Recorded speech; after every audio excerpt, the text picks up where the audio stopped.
As Scott Lee Kimball languished inside a Montana prison during the early years of the new millennium, he bragged to his fellow inmates that he was a hitman, a tough guy persona he may have adopted in part to elevate himself within the inmate hierarchy. For some reason, he also liked to call himself Hannibal, after the serial killer character from the Thomas Harris novels. Although his hitman description was a stretch, Kimball did kill people, especially women, but the authorities did not yet know that about him. Serving time on a variety of charges, including theft, passing bad checks, and forgery, Kimball nonetheless had hatched a plan to put him back on the streets. His scheme included talking to the authorities about a murder-for-hire plot that involved his former cellmate, Steve Ennis, and that cellmate's girlfriend, Jennifer Markham, 25, of Denver, a stripper and the mother of a 4-year-old child who, police would learn, had befriended Kimball. At the time, the FBI was investigating a sizable ecstasy operation in the Denver area, and Kimball assured investigators that he could join up with the drug ringleaders and provide information to the FBI. By December 2002, Kimball had convinced the FBI that he would make a good paid informant. The FBI agreed, in part, to Kimball's proposal, becoming involved because of the possible murder-for-hire scenario. Markham, it turned out, had been a potential witness in a Drug Enforcement Administration methamphetamine case against Ennis, and Ennis allegedly wanted another potential witness against him killed and made plans to use Markham to get the job done. Before the year ended, Kimball's plan had worked, and he was back on the streets, minimally supervised. Within a few months of Kimball's release, Jennifer Markham disappeared.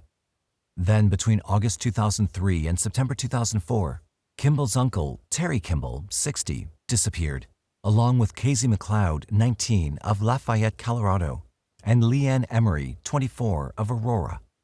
Terry Kimball was originally from Georgia but was believed to have been living with his nephew in Colorado at the time of his disappearance.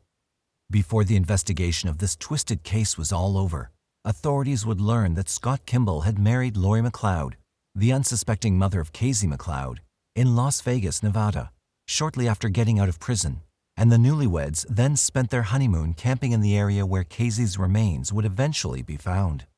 Although a number of people were involved in the investigation of Scott Lee Kimball, FBI Special Agent Jonathan D. Grusing and Lafayette Police Department Detective Gary Thatcher were among the primary investigators involved in clearing the difficult, convoluted case. They were assisted by several federal, state, and local law enforcement agencies in Colorado and other states. Grusing came on board on November 9, 2006, after Kimball had become a suspect in the 4 murders when he was assigned by the FBI's Denver office to investigate the murder-for-hire allegations surrounding the disappearance of Jennifer Markham. During his review of the FBI's case file on Ennis, Grusing learned that Kimball had told Carly Schlaff of the FBI's Denver office on June 29, 2003, that Markham had been murdered by one of Ennis's associates because of the fear that she would testify against Ennis in the methamphetamine case. Kimball also reportedly had stated that he'd been asked by an Ennis associate to dig up Markham's body, which he claimed was located somewhere near Rifle, Colorado, to recover her breast implants and an intrauterine device, each of which, he believed, contained serial numbers that could be used to help police identify her body.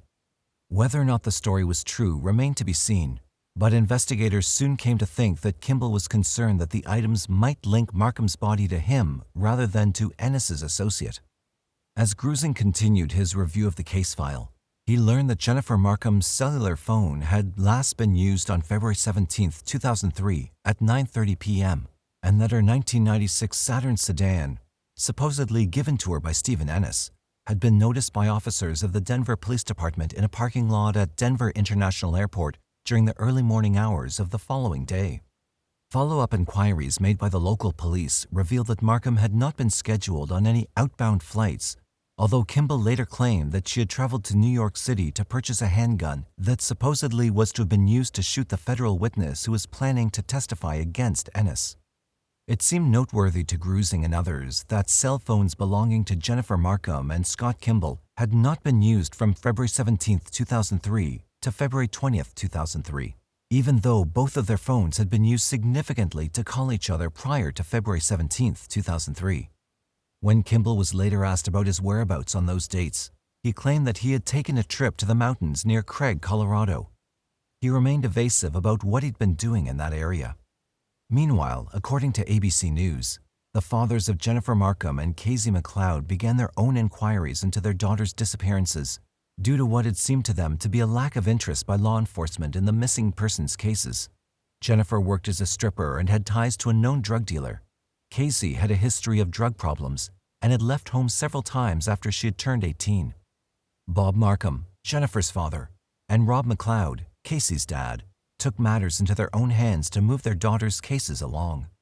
Bob Markham began posting billboards with Jennifer's photo that asked for information about the missing young woman and appeared on television news programs to further publicize her mysterious disappearance. While Markham appealed for information, it was Casey McLeod's best friend, Tabitha Morton, who had made a connection between Scott Kimball and Casey. Morton called Rob McLeod in 2005 and told him that Kimball went missing when Casey did. Kimball by that time was married to Casey's mother, Lori McLeod, which is how Morton had come to know about him. Rob McLeod immediately began searching for additional information about Kimball, and in June 2005 discovered a news article about Jennifer Markham's disappearance. After reading in stunned disbelief that Jennifer had last been seen with Kimball, McLeod began tracking down Jennifer's family, who resided in Illinois. A short time later, the McLeods and the Markhams met to compare information about Kimball and his relationship with their daughters. Lori McLeod told Bob Markham everything she knew about Kimball and what he had said about Jennifer, and the two families drove together to a few locations that they believed to be connected with their daughters' disappearances. Hoping for a clue that could shed some light on what had happened, they nonetheless came up empty-handed. However, during one of their discussions, the two families realized that a third person connected to Kimball had gone missing, Terry Kimball, Scott Kimball's uncle. Lori McLeod related how Terry had moved in with her and Scott, but that Uncle Terry had inexplicably left on September 1, 2004, never to be seen again. When Lori had asked Scott where Terry had gone, Kimball told her that Terry had won the lottery and had taken his girlfriend to Mexico. After they had pieced their information together and had a clear picture that 3 people with a connection to Scott Kimball had disappeared without a trace, Rob McLeod and Bob Markham went to the FBI. After a bit of prodding, they eventually convinced the FBI to take their information and allegations seriously. During an interview with Grusing on November 18, 2006, Bob Markham related that he and Jennifer's mother, Mary Willis, had met with Scott Kimball in August 2005. During that meeting, Kimball had said that he knew precisely where Jennifer's body was buried and that he would take them to the location in the mountains because he wanted her to have a good Christian burial. Markham and Willis, however, did not trust Kimball and declined his offer. "I figured he was a killer and I wasn't going anywhere with him," Markham told ABC News. "I figured I'd end up dead after the things that he said." Grusing met with Markham and Willis several times during the course of the investigation and learned that Kimball had told Jennifer's parents that their daughter's body was buried near Rifle, Colorado. On January 25, 2007, Grusing and LPD detective Gary Thatcher traveled to the Missoula County Detention Facility in Missoula, Montana, where they interviewed one of Kimball's former cellmates. According to the former cellmate, Kimball had asked him if he thought that fake breasts could be traced. The cellmate replied that the name of the manufacturer and the serial number were located inside the implants to allow tracing in the event of liability lawsuits. During that conversation, Kimball had reportedly said, "I know a guy that will pay you to cut implants out of a dead body." When the cellmate asked Kimball why anyone would be concerned about implants when a body would have fingerprints, footprints, teeth, and a skull, Kimball responded, "You cut off the feet, head, and hands, and there's no trace of it." Kimball also told the cellmate that the woman in question was buried in the mountains. He apparently had not mentioned which state she was buried in. And while it was not known whether he had dismembered Jennifer Markham's body when he disposed of it, the implication was that the breast implants and IUD had become a concern to him. Although it was not known how Kimball had learned of Jennifer's breast implants and IUD, it was possible that he had learned of them during his dealings with her former boyfriend, Steve Ennis. At one point, however, Kimball related information implicating another man in Jennifer's death and said that it had been the killer who had been willing to pay Kimball to remove her breast implants and IUD. Leanne Emery, 24, disappeared without a trace in January 2003 after checking out of a hotel in Colorado. Her mother and father, Howard and Darlene Emery, last saw Leanne on January 16, 2003, when she packed her suitcases into her car for what was supposed to have been a spelunking expedition to Mexico. Exploring caves had been one of her favorite pastimes and had seemingly helped to get her through a short and unhappy marriage. Although she'd faced difficulties with bipolar disorder throughout much of her young life, her parents recalled being happy for her as she set off on the trip from which she would not return. Every weekend, every spare moment she had, Leanne had been going caving, so this was not out of the ordinary, her father told a reporter for the Idaho Statesman. 2 weeks later, however, a sheriff's deputy from Moab, Utah, called her parents to report that her car had been found abandoned along a dirt road near Book Cliffs. When he told me that, it was a shock, her father said. I just felt sick to my stomach. Although her parents filed a missing persons report in Arapahoe County, Colorado, where they resided at the time, they were told that Leanne was likely a runaway and there was nothing to indicate foul play. As such, there would not be an investigation unless a body was found, although her purse and some other belongings had been found inside her car. Her credit cards, however, were missing. With the help of the banks and credit card companies, Howard and Leanne Emery were able to recreate a 10-day trail of gasoline charges that led through Colorado, Wyoming, Oregon, Washington, and Nevada. It was clear that she had not gone to Mexico, and her parents were left wondering whether she had made the charges to her cards or if someone else had done so. The main purchases made with them had been gasoline. 11 days after leaving home, Leanne called her parents for the final time, saying that she would be staying in Mexico a little longer. Based on what he had already learned from putting together a timeline based on her credit card charges, her father knew that her comment about being in Mexico was not the truth. He eventually learned that the call had been placed in Colorado and that she had mailed a gift certificate to her sister from the same location. Then a glimmer of hope surfaced.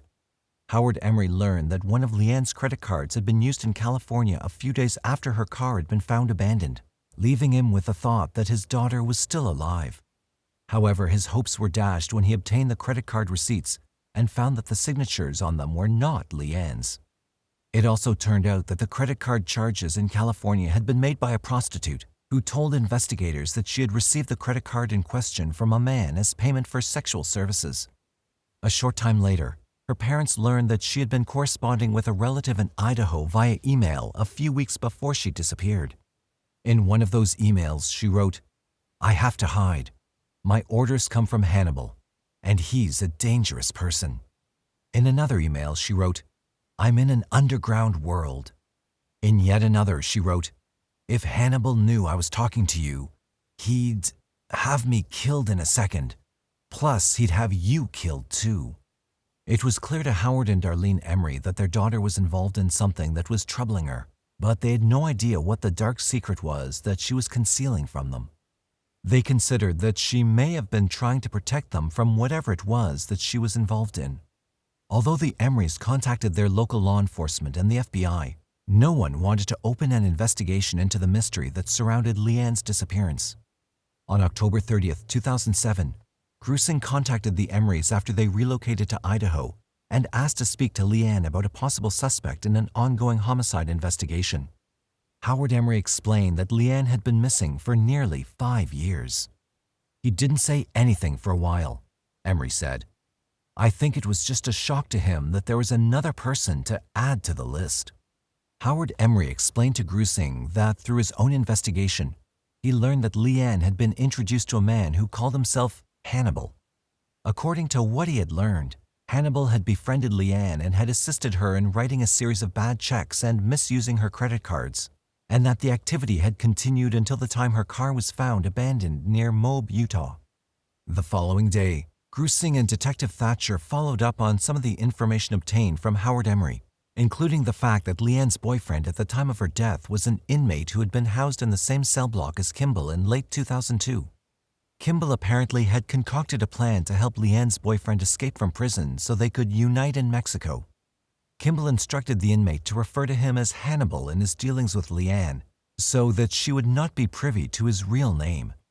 Within days of the planned escape, Leanne's boyfriend had been placed in solitary confinement for poor behavior and had been unable to speak to Leanne. Later, after learning the circumstances of Leanne's disappearance, The boyfriend told Grusing that he knew that Kimball had taken her and probably killed her. Grusing showed Leanne's boyfriend a photo of a young girl with long brown hair dated January 18, 2003, obtained during a search of Kimball's laptop computer. By the time of his interview with Leanne's boyfriend, Kimball had been arrested for a violation of the conditions of his release and was back in jail on a variety of charges, and Grusing took advantage of the situation to gain access to Kimball's computer. The inmate confirmed that the photo was of Leanne, but said that her hair was blonde the last time he saw her. A search of Kimball's computer turned up hundreds of photos depicting violent rape pornography. The images were of women who were tied up or were in the process of being bound, gagged, and assaulted with a variety of weapons. Although most of the images had been downloaded from the internet, some were not, including images of Leanne. The implications of the photos were sordid, but Grusing and the other investigators did not share the precise details of what they'd found, particularly regarding the images of Leanne. "It's not necessary," Howard Emery said. "She was going through hell. She was going through terrible, terrible things.